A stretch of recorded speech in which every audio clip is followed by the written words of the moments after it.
Oh, and the planner checked the almanac, and he said there's a 65% historical chance of rain on the 12th. So he wants to get a tent for backup, so what do you think? I can't decide on a shit like that. Janice, come on. Okay. But when you start bitching, when you see the bill, don't. My kid hit me up for $5 today to go to England for these dance contests. Yeah, but little Ricky's still coming to the wedding, right? Richard. How many fucking times I gotta tell you? It was little Ricky when he was 12 years old. Jesus, all right. He's still coming, right?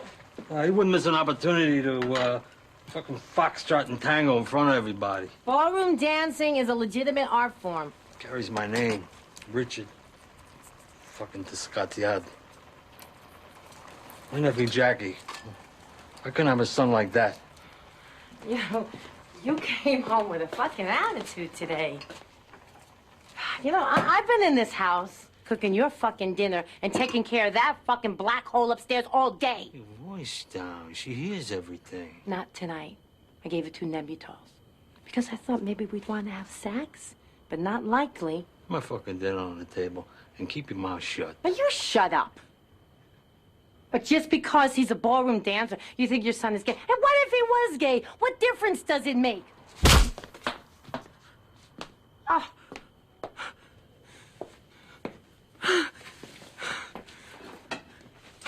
Oh.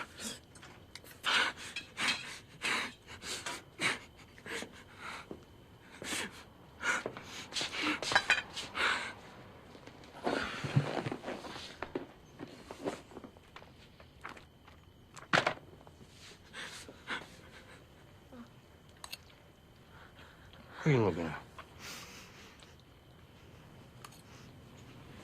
You gonna cry now?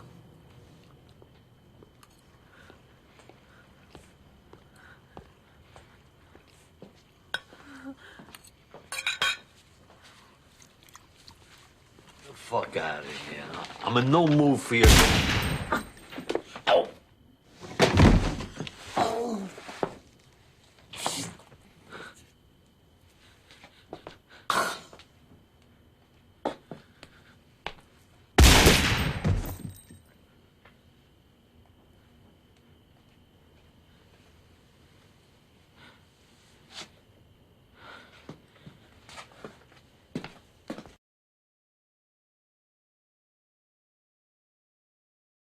Right, there you see Ray Rice. He's been at the center of news, and now it's playing out on Instagram as his wife, who was hit in that elevator, Janay Palmer Rice, is letting her voice be heard via her Instagram account. And here's what she posted. I woke up this morning feeling like I had a horrible nightmare, feeling like I'm mourning the death of my closest friend, but to have to accept the fact that its reality is a nightmare itself. No one knows the pain that the media and unwanted options, maybe that's opinions there from the public, has caused my family to make us relive a moment in our lives that we regret.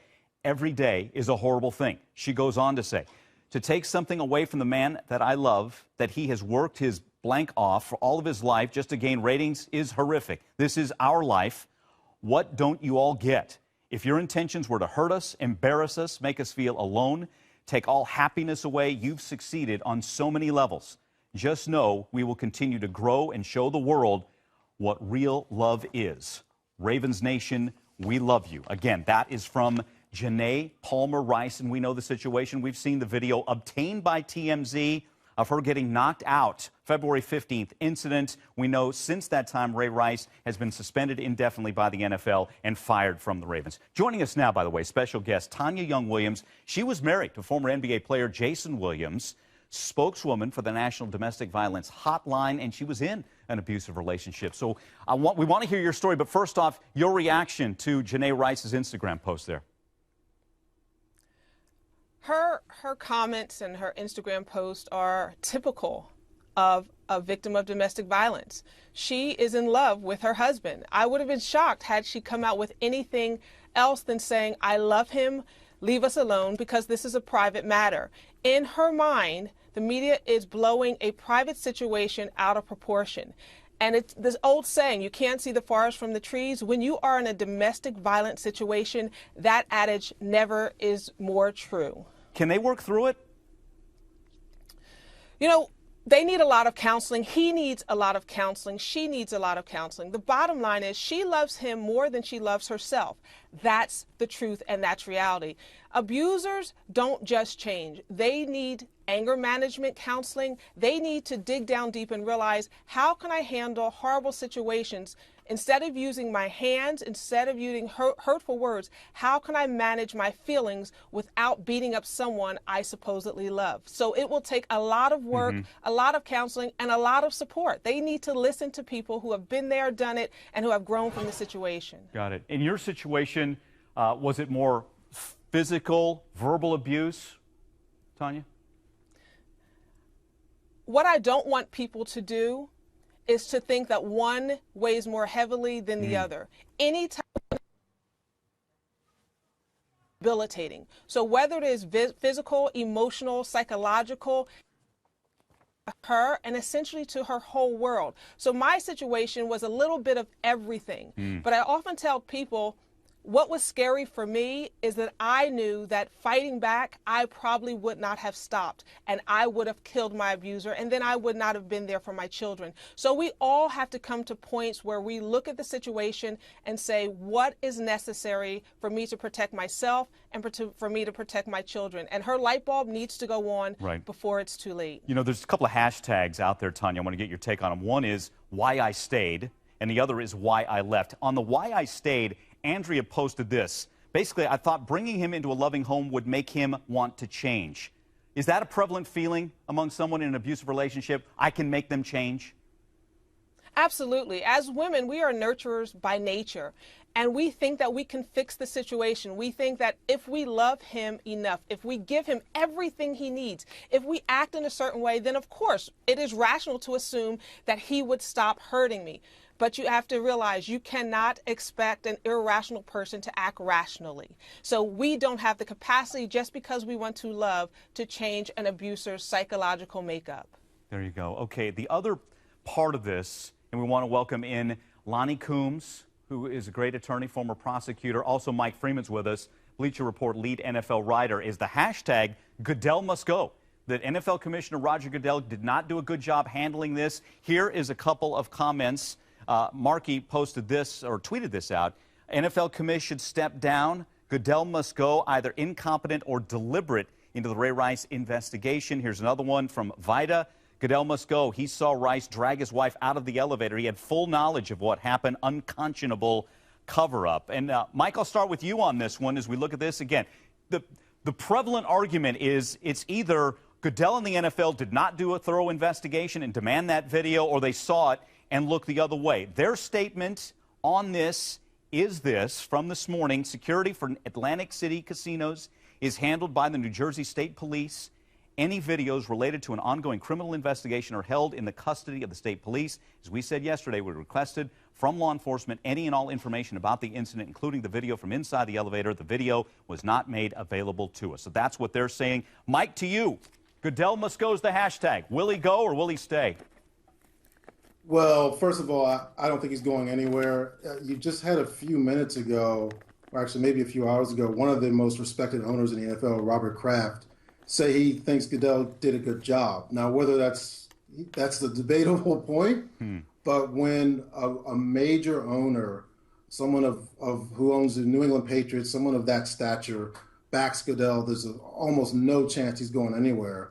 But when I talk to teams around the league, there's a feeling that Goodell is probably telling the truth about not seeing the video. And there's a feeling that the NFL, the front office of the league, Goodell didn't want to see the video. They wanted to distance themselves from it, have some sort of plausible deniability.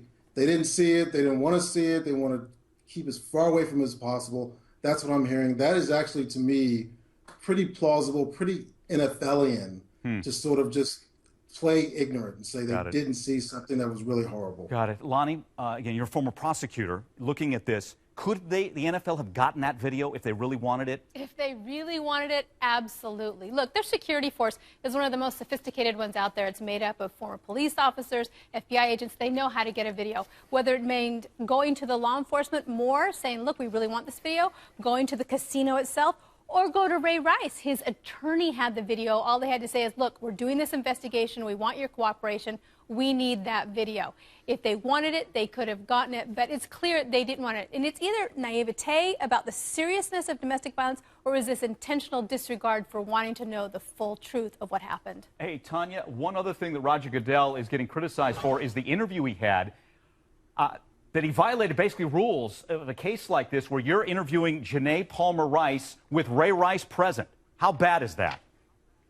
That's absolutely horrible. You never want to interview a victim in front of her abuser. Not only does she love him, but she wants to protect him. And even if she wanted to say something contrary to what they presented, she would never do it in front of the abuser. For the NFL and Goodall, at the end of the day, they must learn from this. The same way they have consultants come in and talk about finances and hygiene and money management and business, they need to have someone come in and speak to these players every single year about domestic violence. It needs to be a priority, not only in their league, in every professional league, so these people do not continue to abuse their wives and girlfriends and essentially hurt our whole society by this type of conduct. Very well put. We all agree with that. Tanya, thank you. Lonnie, Mike, appreciate it.